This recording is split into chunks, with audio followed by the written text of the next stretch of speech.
सबसे पहले बात बप्पा की अच्छी और सच्ची खबरों का श्री गणेश करेंगे इसी खबर के साथ, क्योंकि 2 दिन और फिर उसके बाद बप्पा के विसर्जन की तैयारी होगी। लेकिन इन 2 दिन में भक्त अपने आराध्य का आशीर्वाद पा लेना चाहते हैं। देश का कोई भी कोना हो, हर जगह पर अलग अलग पंडाल अलग अलग थीम के साथ सजाए गए हैं और लोग अपने आराध्य के दर्शन करने के लिए पहुंच रहे हैं।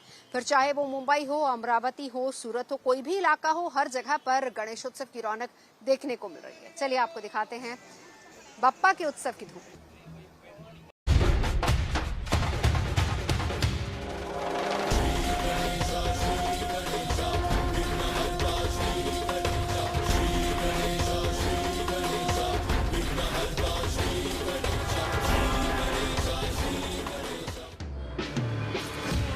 देश भर में सजे इन गणेश पंडालों में इन दिनों आस्था और भक्ति के साथ कला संस्कृति का अद्भुत संगम देखने को मिल रहा है।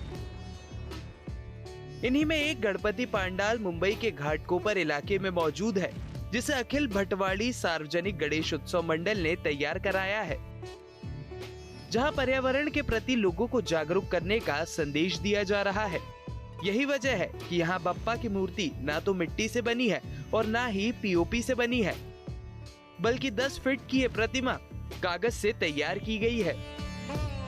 मैं मौजूद हूँ इस समय घाटकोपर इलाके के सार्वजनिक भटवाड़ी गणेश उत्सव मंडल में और तस्वीरों के माध्यम से दिखाना चाहते हैं किस तरीके से श्रद्धालु जो हैं वो गणपति बप्पा के समक्ष सुबह सुबह पहुँचे हुए हैं और आरती अर्चना पूजा हो रही है। देखिए ये मराठी मानुस हैं, भटवाड़ी स्पेशली मराठी मानुस के लिए जाता है। एक बड़ी संख्या में लोग यहाँ रहते हैं और ये बप्पा इसलिए बहुत ज़्यादा प्रसिद्ध हैं क्योंकि पर्यावरण पूरक हैं, यानी कि कागज़ के बनाए हुए ये बप्पा हैं और पास में ही एक कृत्रिम तालाब भी बनाया गया है जहां बप्पा का विसर्जन कर दिया जाएगा। पर्यावरण समर्थक ये मंडल है, हर बार इस तरह के चलचित्र के लिए बहुत ज़्यादा प्रसिद्ध हैं। स्पेशली श्री स्वामी समर्थ जी की प्रतिमा यहाँ पर लगाई गई है। इन्हें गुरु माना जाता है, भगवान के द्वारा इन्हें पूजा जाता है और मूर्तियां यहाँ रखी हुई हैं। 3 मिनट का संवाद होता है जिसमें साफ तौर से बस ये बताया जा रहा है कि कितना ज़्यादा ज़रूरी है पेड़ लगाना।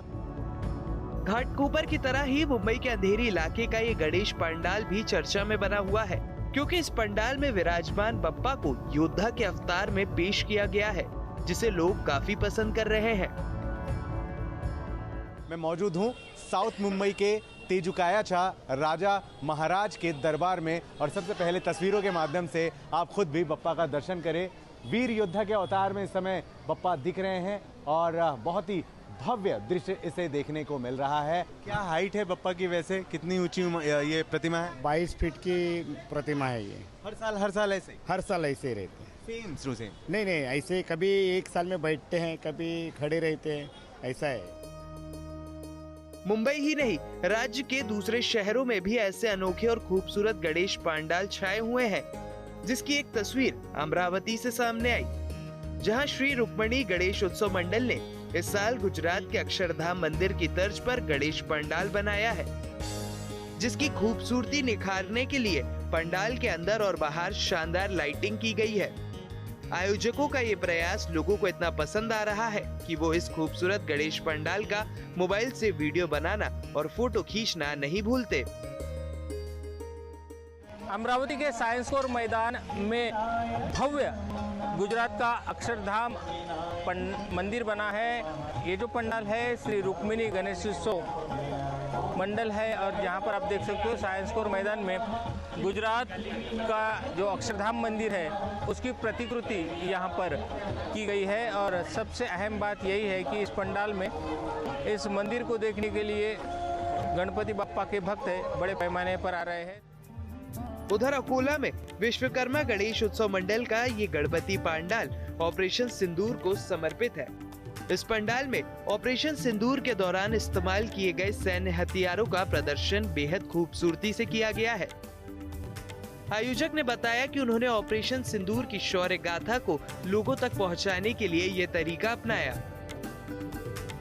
मैंने इस साल की ये थीम रखी है कि ये जो भारतीय सशस्त्र सेना ने इस बार जो शौर्य का पराक्रम शौर्य बताया, पाकिस्तान के कुछ हवाई अड्डे और उनके आतंकी ठिकानों पर हमला करके, जिसमें से अपना एक ब्रह्मोस मिसाइल है पीछे रखा हुआ।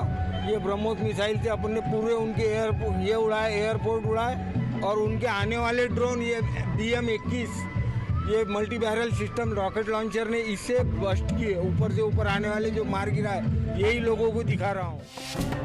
महाराष्ट्र के पड़ोसी राज्य गुजरात में भी गणेशोत्सव की घटा शहर शहर दिखाई दे रही है।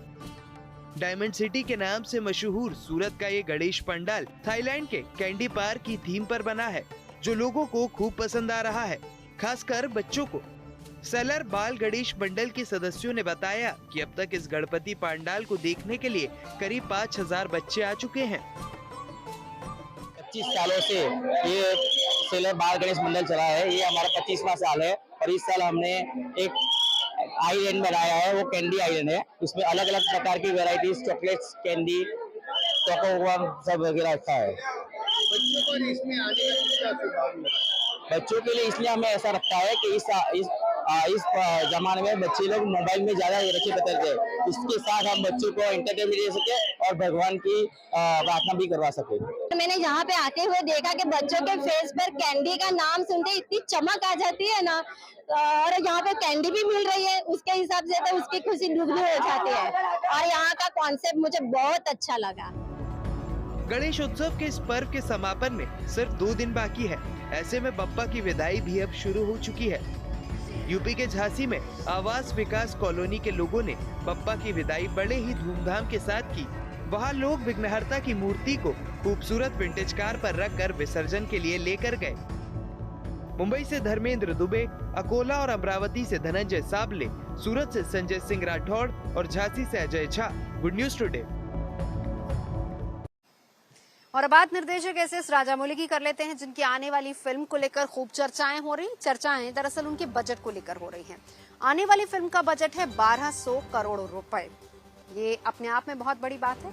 फिल्म की शूटिंग केन्या में पूरी हो चुकी है। फिल्म को 120 देशों में रिलीज किया जाना है। आइए आपको दिखाते हैं।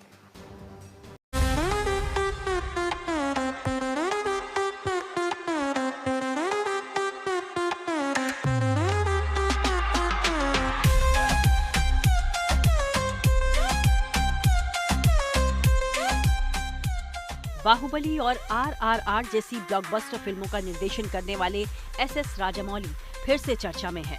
इस बार भी ये चर्चा उनकी अपकमिंग फिल्म को लेकर है, जिसे अब तक SSMB29 के नाम से जाना जा रहा है।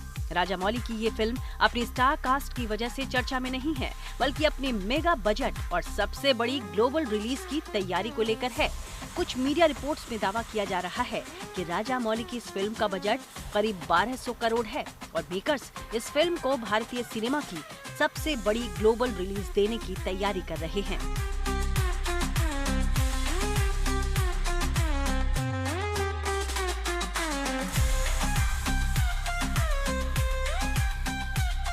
राजामौली की अगली फिल्म महेश बाबू के साथ SSMB29 हेडलाइंस बना रही है, उसके बहुत बड़े बजट के वजह से।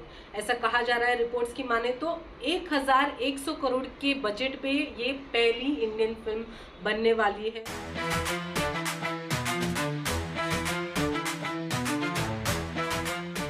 इन खबरों को तब और मजबूती मिली जब हाल ही में केन्या में फिल्म के एक शेड्यूल की शूटिंग पूरी हुई, जिसके बाद राजामौली और केन्या के मुख्य कैबिनेट सेक्रेटरी मुसालिया मुदावती की मुलाकात हुई। इसकी जानकारी खुद मुसालिया ने सोशल मीडिया X पर कुछ तस्वीरें शेयर करते हुए दी और औपचारिक रूप से ये भी बताया कि मेकर्स इस फिल्म को 120 देशों में रिलीज करने वाले हैं, जिसके लिए फिल्म को दुनिया भर की 20 से ज्यादा भाषाओं में डब किया जाएगा।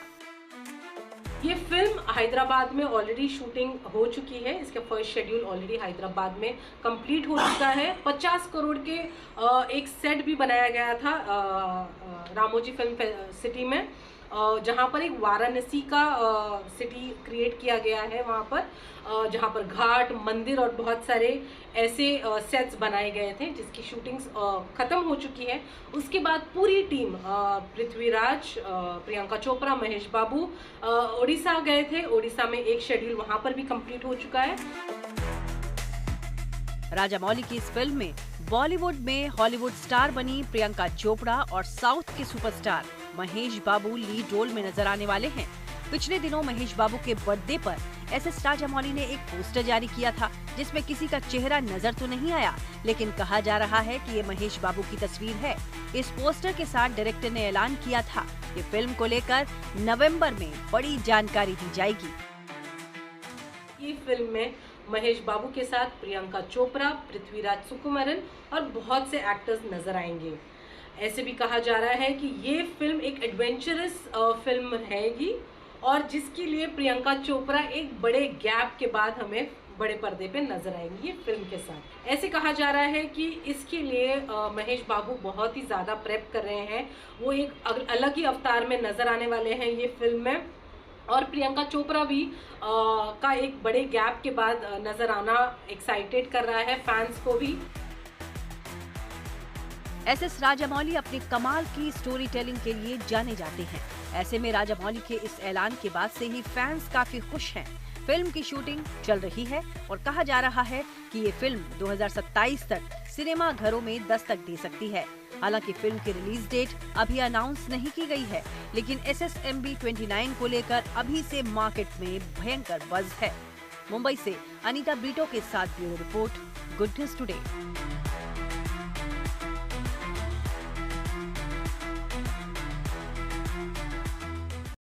कल शिक्षक दिवस है और गुरु को भगवान का दर्जा दिया जाता है। ऐसे में हम आपको मिलवाते हैं एक ऐसे ही गुरु से जिन्होंने बीड़ा उठाया है बच्चों को स्कूल और कॉलेज में शिक्षा दिलवाने का। ये दंपत्ति हैं देव और चांदनी, जो अपनी तरफ से इन बच्चों को शिक्षा दिलवा रहे हैं और हर एक में शिक्षा की अलख जगा रहे हैं।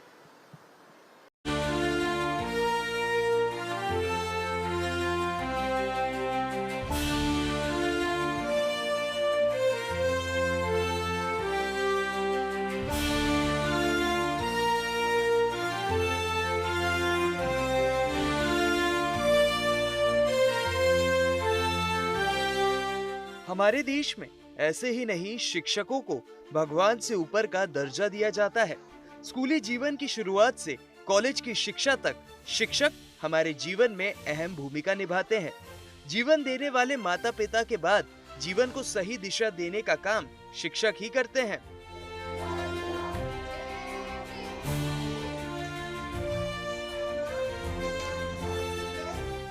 दिल्ली की ये तस्वीरें भी इस बात पर मुहर लगाती है कि पुस्तकों के ज्ञान के अलावा अच्छे संस्कार, अनुशासन और चरित्र निर्माण की नींव रखने के लिए जीवन में शिक्षक का होना कितना जरूरी है।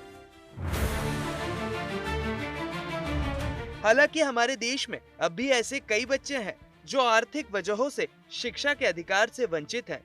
देश के दूसरे शहरों की तरह उत्तर प्रदेश के नोएडा में भी राह चलते अक्सर ऐसे बच्चे मिल जाएंगे जिनके माता पिता के लिए 2 वक्त की रोटी ही कमाना बड़ी बात है। तो फिर इन्हें पढ़ाने लिखाने का सवाल ही कहाँ उठता है। फिर भी इनमें से ज्यादातर बच्चे ऐसे हैं जो आर्थिक तंगी के बावजूद पढ़ रहे हैं, और ये मुमकिन हो पाया है देव और चांदनी नाम के 2 लोगों की वजह से, जिनका मकसद स्लम बस्तियों के बच्चों में शिक्षा की अलख जगाना है। आज आपको अनोखे टीचर से मिलवाते हैं। एक लड़का जिसने सिर्फ 5वीं तक स्कूल में पढ़ाई की, एक लड़की जिसने कभी स्कूल का मुंह ही नहीं देखा। ये दोनों लोग अपने बचपन में कूड़ा बीनते थे ताकि 2 वक्त की रोटी कमा सकें, लेकिन अब यही दोनों सैकड़ों बच्चों के लिए उनकी पढ़ाई का एक जरिया बने हुए हैं।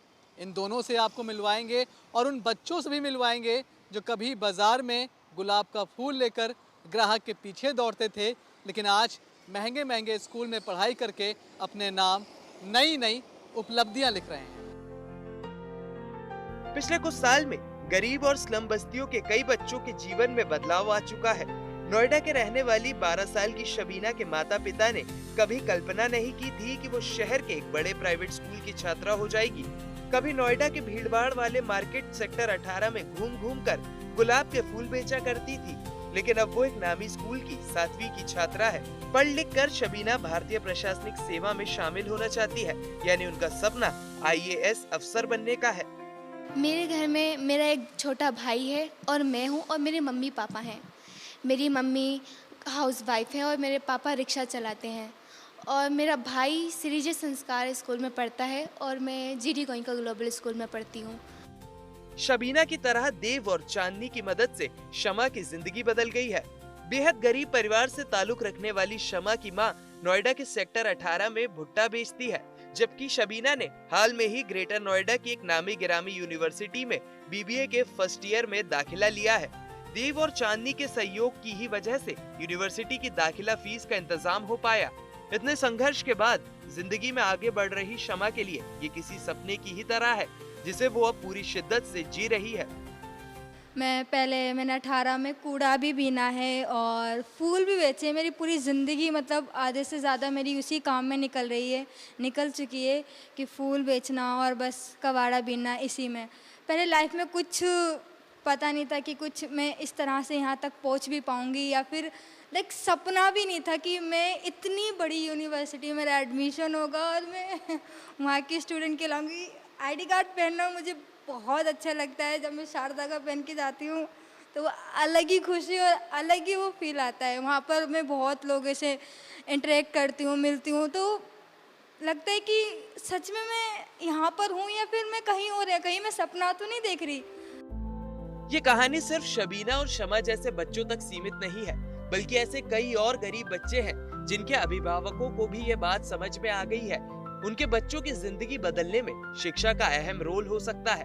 शिक्षा की अलख जला रहे देव और चांदनी की बेमिसाल जोड़ी की बदौलत कई बच्चे अपनी जिंदगी और तकदीर बदल रहे हैं।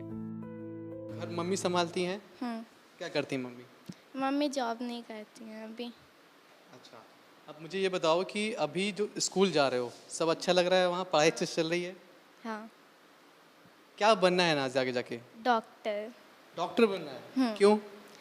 क्योंकि मेरी एक बहन थी, जब मैं छोटी थी तो उसकी किसी बीमारी की वजह से डेथ हो गई थी, तो उसी वजह से जब मैंने अपने पापा को खोया तो उसके बाद से मैं बहुत स्ट्रगल कर रही थी, क्योंकि फिर स्कूल जाने का भी कोई ज़रिया नहीं था। ऐसे पापा के साथ बाइक पे चले जाते थे हम तीनों भाई बहन, तो मुझे याद है कि हम लोग मोस्ट ऑफ द टाइम हम लोग पैदल ही स्कूल से आया जाया करते थे और कभी कभार ई रिक्शा के लिए लेते थे। और अब जब मेरा एडमिशन हो गया इस स्कूल में, सर ने मैम ने इतनी हेल्प की है हमारी, तो बस से ही आना जाना भी हो जाता है और भी अदर चीज़ों के लिए भी बहुत हेल्प किया उन्होंने। स्टेशनरी के सामान वगैरह हो गए, तो बहुत अच्छे से चल रहा है अब। जिंदगी का सबक लेते इन बच्चों के माता पिता को तैयार करना इतना आसान नहीं था। शुरू में उन्होंने अपने बच्चों के स्कूल जाने में कोई उत्साह नहीं दिखाया। वजह अपना और पूरे परिवार का पेट भरने की जंग रोज लड़नी पड़ती है। ऐसे में पढ़ाई लिखाई से बच्चों के वास्ते वाली सोच दिलो दिमाग में दूर दूर तक नहीं थी, लेकिन उज्जवल भविष्य के मद्देनजर देव चांदनी के पास पढ़ने के लिए भेजना शुरू कर दिया। अब अपने बच्चों की तरक्की देखकर उन्हें इस बात का संतोष है कि कम से कम उनके बच्चों को उनकी तरह जिंदगी गुजारनी नहीं पड़ेगी। गरीबी और लाचारी की वजह से अब तक शिक्षा से वंचित बच्चों को शिक्षा की राह दिखाना देव और चांदनी के लिए इतना आसान नहीं था। उनका खुद का बचपन बेहद मुश्किलों और अभाव में बीता है। कभी 2 वक्त अपने पेट भरने के लिए वो कूड़ा चुनते थे।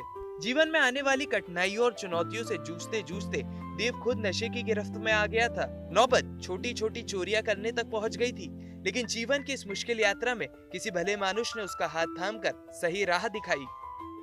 11 साल की उम्र में बिकॉज मेरे फादर के कारण मैंने अपना घर छोड़ दिया, क्योंकि बहुत वो अब्यूजिव थे।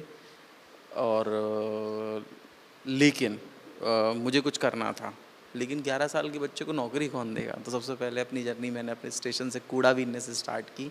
एक ड्रग एडिक्शन में मैं पूरे पड़ा रहता था। वाइटनर की 2 शीशियाँ जो आ जाती थी, उसमें से वाइट वाली चीज़ें थी, वही मेरी ज़िंदगी थी।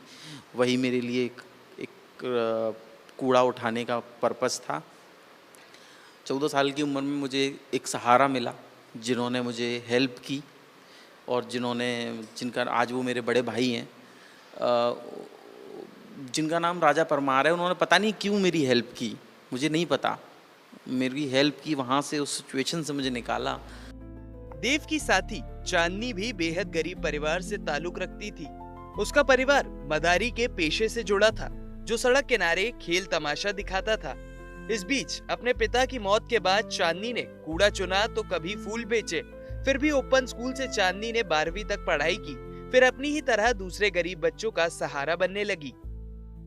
10 साल की उम्र से मैं बच्चों के लिए काम करती हुई आ रही हूँ। और जब मैं 18 साल की हुई थी तब मैंने देव के साथ मिलकर वॉइस ऑफ स्लम स्टार्ट किया था। उस उद्देश्य के लेकर देव ने सपोर्ट किया, फिर हम लोगों ने वॉइस ऑफ स्लम बिल्ड किया और आज हमारे पास हमने 370 बच्चों को अडोप्ट कर रखा है, उनकी एजुकेशन को, जो उनका पूरा स्कूल का फीस, ट्यूशन एंड स्टेशनरी, हर एक चीज़ जो भी उनकी एक्टिविटीज़ होती हैं वो सब हम प्रोवाइड करते हैं उन्हें।